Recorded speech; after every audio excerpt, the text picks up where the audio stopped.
Go.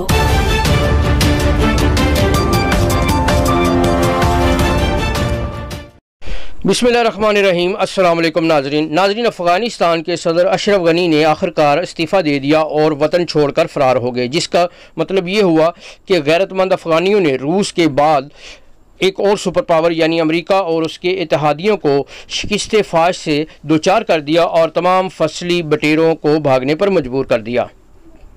Afghanistan में तालिबान की पेशरफ्त इंतहाई हैरान कुन साबित हुई है। इलाकाई दरअल-हुकूमतों पर तालिबान के कब्ज़े की रफ्तार की कोई मिसाल नहीं मिलती।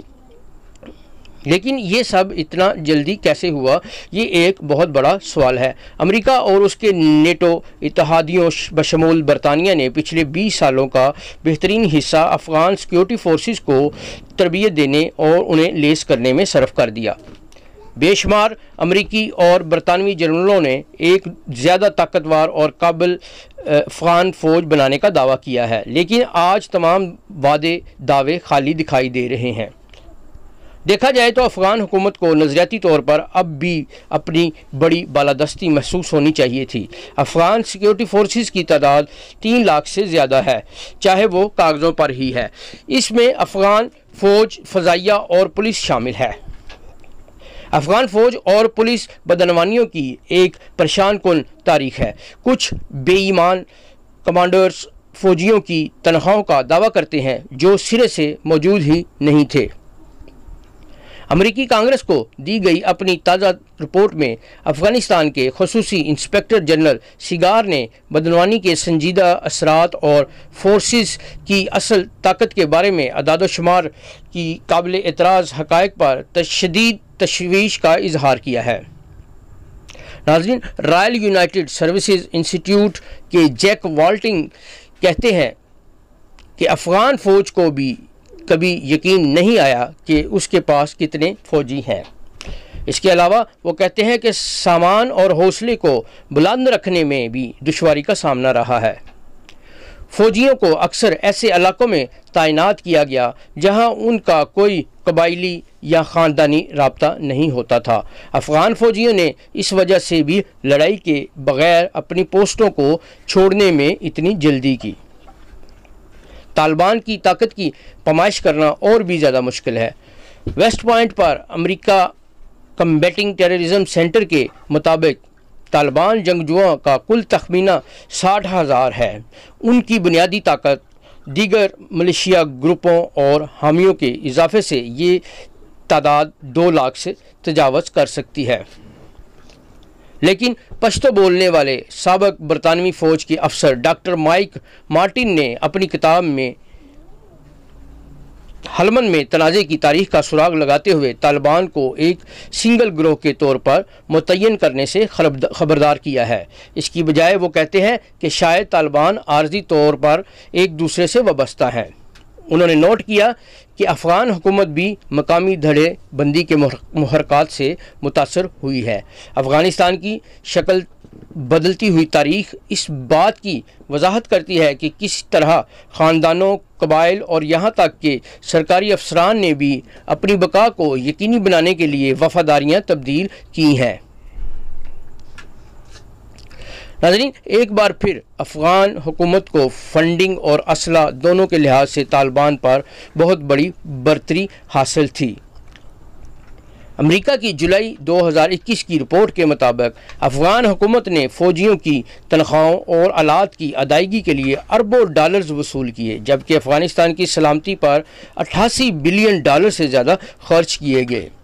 रिपोर्ट में मज़ीद कहा गया कि ये रकम अच्छी तरह खर्च की गई थी कि नहीं। बिलाखिर ज़मीन पर लड़ाई के नताइज से इस सवाल का जवाब मिल गया। अफ़गानिस्तान की फ़ज़ाइया को इस मैदान में जंग में एक अहम किरदार अदा करना चाहिए था, लेकिन अफ़गान फ़ज़ाइया के 211 त्यारे ज़मीन पर कमांडो के मुतालबात को पूरे करने के काबिल नहीं थे। तालिबान अक्सर मनशियात के कारोबार से हासिल होने वाली आमदनी पर इन्हिसार करते हैं, लेकिन उन्हें बाहर से भी मदद हासिल होती है। अभी हाल ही में तालिबान ने अफ़गान सिक्योरिटी फोर्सेस से हथियार और सामान कब्ज़े में लिया है। इसमें से कुछ अमेरिका ने फराहम किए, बशमूल नाइट साइट्स, मशीन गनें, मार्टर और तोपखाने। सोवियत यूनियन के हमले के बाद अफ़गानिस्तान पहले ही हथियारों से भरा हुआ था और तालिबान ने दिखा दिया कि यहाँ तक कि वो इंतहाई घिनौनी ताकत को भी शिकस्त दे सकते हैं। तालिबान की मुतज़ाद नौयत के बावजूद शमाल और मगरब पर उनकी हालिया पेशरफ्त में एक मुश्तरका मनसूबाबंदी नज़र आती है। बैन बेरी साबिक बरतानवी फ़ौज के ब्रिगेडियर और अब इंस्टीट्यूट ऑफ स्ट्रेटेजिक स्टडीज़ के सीनियर फेलो ने शमाल और मगरब में तालिबान के हमलों को मद्देनज़र रखते हुए कहा है कि इलाके तालिबान के रवायती गढ़ नहीं, लेकिन फिर भी तालिबान मुसलसल तौर पर इलाकाई दारुलहुकूमतों पर कब्ज़ा करते जा रहे हैं। तालिबान ने अहम सरहदी गुज़रगाहों और चौकियों पर भी कब्ज़ा कर लिया है, जिससे अफ़गान हुकूमत कस्टम की नकद आमदनी से भी महरूम हो चुकी है। जहाँ तक अफ़गान हुकूमत की हिकमत अमली की बात है, इसकी वजाहत करना मुश्किल साबित हो रहा है। तालिबान के कब्ज़े में लिए गए तमाम इलाके वापस लेने का वादा भी खोखला नज़र आ रहा है। मिस्टर बेरी का कहना है कि ऐसा लगता है कि अफ़गान हुकूमत ने बड़े शहरों को अपनी गिरफ्त में रखने का मंसूबा बनाया था। हलमंद में लश्करगाह को गिरने से रोकने के लिए पहले ही अफ़गान कमांडोज तैनात किए जा चुके थे,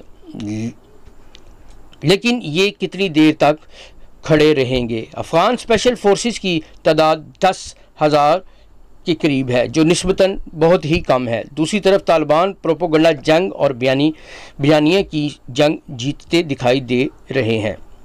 मिस्टर बेरी का कहना है कि मैदान जंग में तालिबान की रफ्तार ने उनका हौसला बढ़ाया है और उन्हें इत्तेहाद का एहसास दिया है। इसके बरक्स अफ़गान हुकूमत बैकफुट पर नज़र आ रही है। झंडे गिर चुके हैं और जनरलों को बरतरफ कर दिया गया है। नाज़रीन, सूरत हाल यकीनी तौर पर अफ़गान हुकूमत के लिए तारीख नज़र आती है, लेकिन RUSI के जैक वाल्टिंग का कहना कि अगरचे ये अफ़गान फ़ौज के लिए सूरत हाल मायूस कुन है, मामलात को अब भी सियासत से बचाया जा सकता है।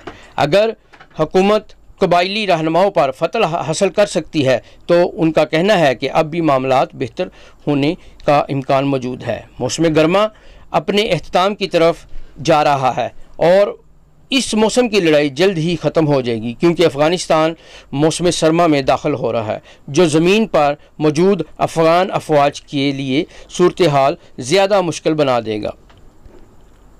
ये अब भी मुमकिन है कि साल के आखिर तक लड़ाई में तातुल हो जाए और अफ़गान हुकूमत काबुल और बड़े शहरों पर अपना कंट्रोल कायम रखने में कामयाब हो जाए।